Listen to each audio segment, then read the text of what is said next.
Inilah tugas penting diembankan ke makrofagus, sebab mereka satuan yang terlibat pertarungan langsung dan membuat kontak pertama dengan musuh. Karena itu, ketika menangkap dan menelan virus, makrofagus membawa bagian khas virus itu sebagai paket informasi yang secara mudah dikenali dari luar.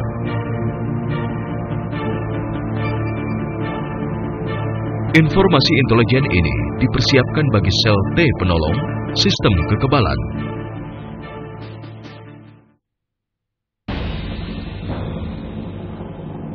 Satuan yang agak dinamis ini menafsirkan kode tadi dan menyebarkan intelijen tentang musuh ke setiap satuan tentara.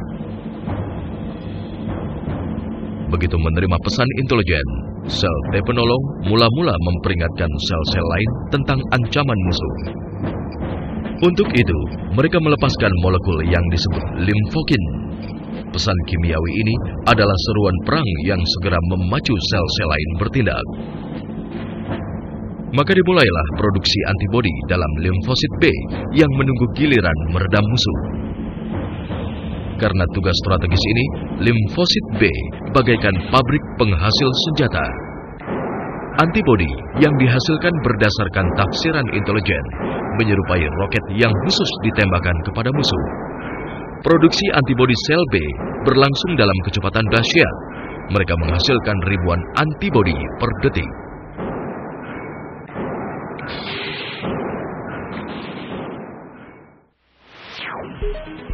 Siapa yang telah kita lihat, komunikasi antara sel T penolong dan sel B merupakan kode peringatan yang amat peka untuk memerintahkan seluruh tentara agar memproduksi senjata. Pengerahan darurat diumumkan dalam tubuh yang kini terlibat perang menyeluruh. Tentara pembela dikumpulkan dan segera disiapkan.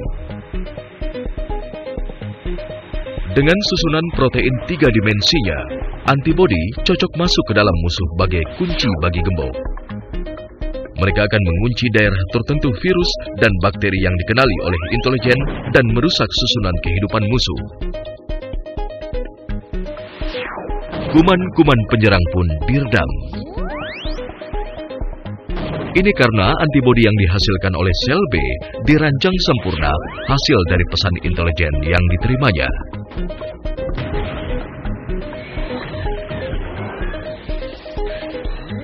Ini mirip dengan tank yang dihantam oleh rudal di medan perang.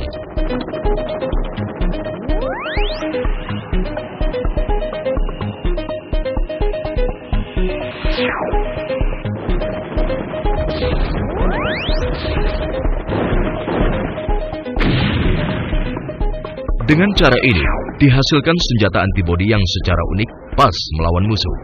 Karena itu, antibodi yang dihasilkan untuk satu virus tak berdaya menghadapi virus lain.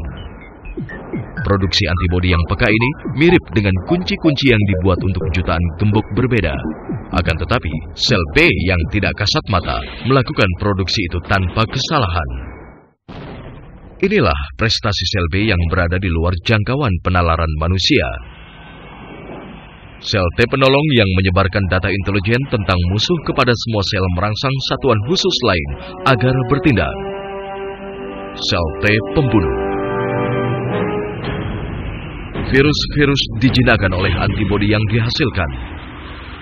Akan tetapi, virus penyerbu umumnya menganut strategi yang sangat licik. Begitu virus memasuki sebuah sel, antibodi tak mampu mencapainya. Virus kadang bersembunyi sangat baik di dalam sel, bahkan sampai antibodi maupun sel T pembunuh tak menyadari keberadaannya. Ini karena semuanya terlihat wajar dari luar. Tapi meskipun begitu, sistem kekebalan masih merasakan sesuatu yang tak biasa. Saat itulah sel T pembunuh menghancurkan sel sakit yang terserang virus.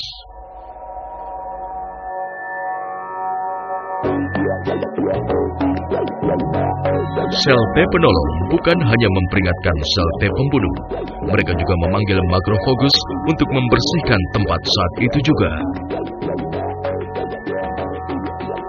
Ada sistem intelijen yang hebat di balik perilaku ini, karena sel T pembunuh pertama-tama harus membedakan antara sel sehat dan sel tempat musuh bersembunyi. Ketika menemukan sel yang tercemar, mereka memusnahkannya dengan menyuntikkan zat kimia ke dalamnya.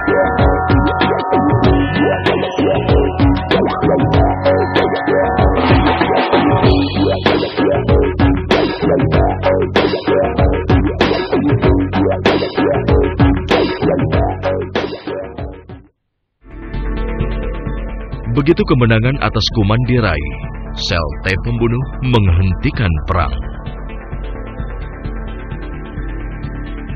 Perang mungkin berakhir, tapi tak akan pernah terlupakan.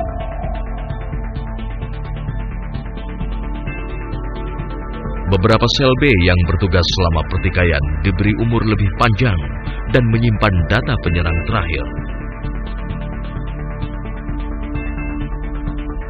Tujuannya adalah mempercepat perang yang mungkin akan pecah di masa depan.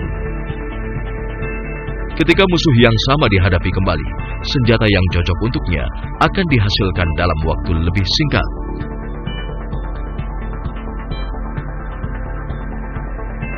Sel ingatan hidup lebih lama daripada jenis sel lain. Lebih lagi, mereka membelah diri di akhir hidupnya, dan informasi tentang perang terdahulu diteruskan ke sel ingatan yang baru. Berkat sifat ini dan informasi dalam ingatan mereka, mereka melindungi manusia dari penyakit selama bertahun-tahun. Maka, orang yang menderita suatu penyakit selagi kanak-kanak tak pernah menderitanya lagi. Nyatanya, mustahil bagi sebuah sel untuk merancang strategi jangka panjang, lalu memutuskan menyimpan informasi.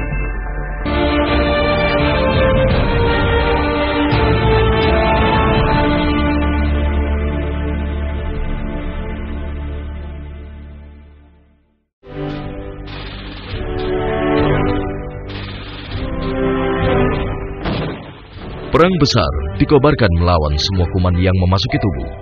Pahlawan perang itu tidak menerima latihan militer apapun.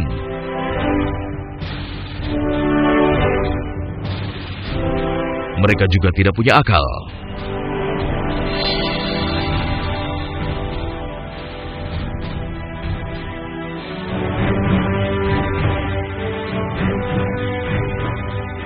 Pahlawan itu adalah sel-sel renik. Jutaan mereka bisa mengisi tempat seluas satu titik. Lebih lagi, tentara ini bukan hanya berperang, namun juga menentukan strategi militer dan menghasilkan senjatanya sendiri.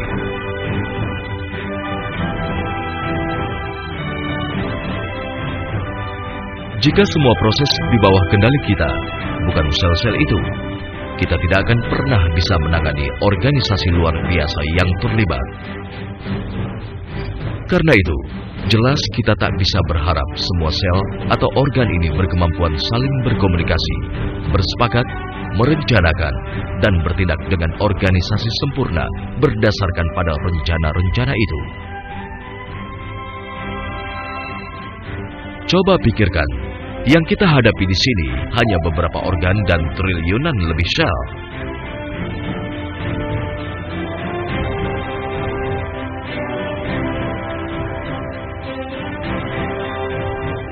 Pastilah bahwa masyarakat manusia yang berisi triliunan orang tak pernah bisa menjalankan tugas sulit seperti membina pertahanan tanpa membuat kesalahan, melupakan sesuatu, atau menyebabkan kekacauan.